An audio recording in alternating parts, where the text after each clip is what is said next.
밖으로는 명태균 씨 관련해서 뭐 검찰의 압수수색도 받고 있고 합니다만 안으로는 3주째 이 당원 게시판 논란에서 벗어나지 못하고 있습니다. 그런데요, 이 당원 게시판에 올라왔다는 이 글들이 지금 포털에도, 네이버 포털에도 같은 얘기가 올라갔다, 이런 얘기가 지금 보도가 됐습니다. 그 내용이 이런 거예요. 국민의힘 당원 게시판에 올라온 글들이 올라오기 한 16시간 전에 네이버 뉴스에 같은 내용, 김 여사가 대통령에게 민망한 언행을 점점점 이런 내용이 같은 내용이 있더라라는 겁니다. 자, 이현종 의원님. 네. 법적으로 지금 이 공방이 이제 소위 뭐 반한동훈계에서는 여론 조작이라는 프레임으로 지금 공세를 펴고 있는 것 같은데, 당원 게시판에서 일어난 것과 포털에서 일어난 것, 이건 좀 다르지 않습니까? 그렇죠. 이게 뭐 여론 조작이라고 그러면 예를 들어서 매크로라는 프로그램을 네. 통해서 예를 들어서 뭐 똑같은 어떤 이 메시지를 뭐 다방면에 걸쳐서 이제 한다든지, 지난번 우리가 드루킹 특검 때 우리가 경험을 했지 않습니까? 똑같은 조직적인 어떤 세력들이 매크로라는 프로그램을 통해서 특정 댓글을 계속적으로 단다든지 이럴 경우는 이제 업무방해에 해당되지만, 그러나 제가 예를 들어서 저도 여러 군데 가입돼 있습니다. 그러면 똑같은 어떤 댓글을 이쪽에다 달 수도 있고 또 이쪽 사이트에 달 수도 있는 거거든요. 이제 그거는 업무방해라고 볼기는 어렵죠. 그러니까 지금 여기서 이제 아까 소개해 주신 그런 것도 마찬가지입니다. 이게 뭐 동일인지 아닌지는 모르겠습니다만은, 만약에 동일이라 한다 그러면 동일인이 예를 들어서 어떤 뭐 조선일보닷컴에 들어가서 뭐 네. tvn닷컴에 들어가서 관련된 댓글을 남기고 또 비슷한 댓글을 다른 뭐 당원 게시판이나 이런 데 가서 남긴다고 한들, 이거는 저는 법적으로 전혀 문제가 되는 것은 아니다라고 봅니다. 네. 만약에 이제 불법적인 방법, 즉 아까 이야기했던 매크로라든지 또 조직적인 사람들을 동원해서 이런 댓글을 단다든지 거기에 금품을 줬다든지 이런 거면 모르겠지만, 지금 이 보도한 이거는 전혀 여론 조작과는 관계없는 것이고, 사실 이거 댓글 하나 단다고 무슨 여론 조작이 되겠습니까? 예. 특히 또 당원 게시판 같은 경우는 거의 제가 보니까 조회수가 뭐 한 자릿수밖에 안 되던데, 그거 가지고 당원 여론 조작이 된다는 거는 어불성설이라고 저는 봅니다. 예. 친한계, 친윤계 입장 들어볼 겁니다. 먼저 친윤계 강명구 의원입니다.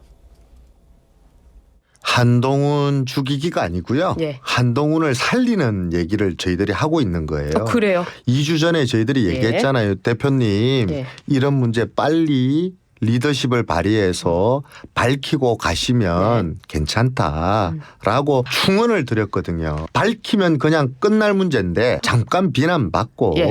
그냥 끝날 문제인데, 이런 문제를 빨리 틀고 가자. 자중질환에 빠지면 우리 당이 더 혼란스럽다. 근데 이상하게 이런 문제로 지금 안타깝습니다.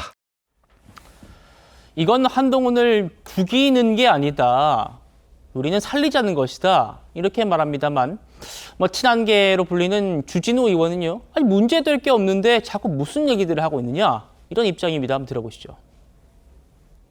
900개 중에 250개가 신문 사설하고 링크를 그냥 올린 것이고, 예. 언론 기사를.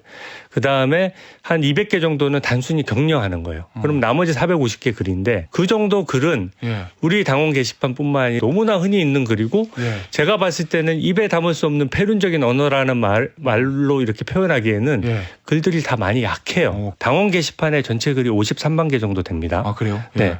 1일에도 1000개에서 3000개 정도 올라와요. 근데 한동훈 가족명의 글이 올라온 개수가 예. 1일 평균 2개 정도예요. 그러면 1000개에서 3000개 정도의 댓글 중에서 2-3개로 혹은 2개의 예. 댓글로 여론 조작을 할 수 있느냐는 문제도 있고, 시기. 자, 내용에 우리가 살펴봤더니 위법성은 없더라, 경찰 수사 지켜보겠다, 뭐 이런 입장인데, 김기현 부대변인 보시기에 어떠십니까, 지금 이 논란? 이 문제가 이제 3주째 정도 그렇죠. 접어들었는데요. 야당이 볼 때는 굉장히 어떻게 보면 표현이 그렇지만 조롱하기까지 하는 상황에 이르렀습니다. 근데 이 문제를 푸는 건 저는 약간의 그 친윤 쪽에서 얘기할 때 친한 쪽에서 볼 때 한동훈 대표가 얘기하는 것처럼 본인을 끌어내리고자 하는 어떤 소위 말하는 김옥균 프로젝트가 지금 진행되고 있다, 그런 인상을 주지 않도록 제가 볼 땐 조금 톤을 낮출 필요는 있다고 보고요. 한동훈 대표는 그럼에도 불구하고 이게 당무감사나 아니면 경찰 조사 그걸 다 떠나서 간단하게 해결할 수 있는 부분 아닙니까? 배우자에게 전화를 해서 당신이 했냐? 그리고 또 안 했다고 하면 안 했다고 하더라. 이게 IP 주소 그리고 당 내에서도 간단하게 알 수 있는 상황입니다. 어떻게 보면 간단한 문제를 어렵게 풀다 보니까 이 논란이 계속 커지고 있습니다. 그래서 저는 당대표를 끌어내리고자 하는 그런 어떤 의도가 있다고 보지 마시고 이분을 풀면 이제까지 한동훈 대표가 어떤 문제를 해결하는 방식이 보면 굉장히 거침이 없었잖아요. 직을 거는 거 아니냐. 직을 걸어라. 나도 걸겠다. 그다음에 정계 은퇴하겠다. 사실대로 내가 이 부분에 대해서 자신 있다. 이런 식으로 했는데 유독 이 부분에 대해서는 굉장히 좀 애매모호한 입장을 취하고 있고 무엇보다도 이거에 대해서 이견이나 아니면 다른 목소리를 내는 거를 한동훈 대표 본인을 끌어내리고자 한다. 그렇게 얘기를 하는 순간 뭔가 어떤 이견을 제시하기 좀 힘든 상황이 도래하거든요. 그런 관점에서 볼 때 저는 한동훈 대표가 예전에 대통령과 명태균 씨 논란이 있을 때 그런 얘기를 했습니다. 지금은 법리를 먼저 앞세우는 게 아니다. 앞세울 때가 아니다. 이런 얘기를 했듯이 저는 조금 정면으로 이걸 하고 만약에 본인이 그러니까 사과할 부분이 있으면 사과하면 되지 이거를 뭐 당대표를 내려놓을 상황은 아니라고 봅니다. 예.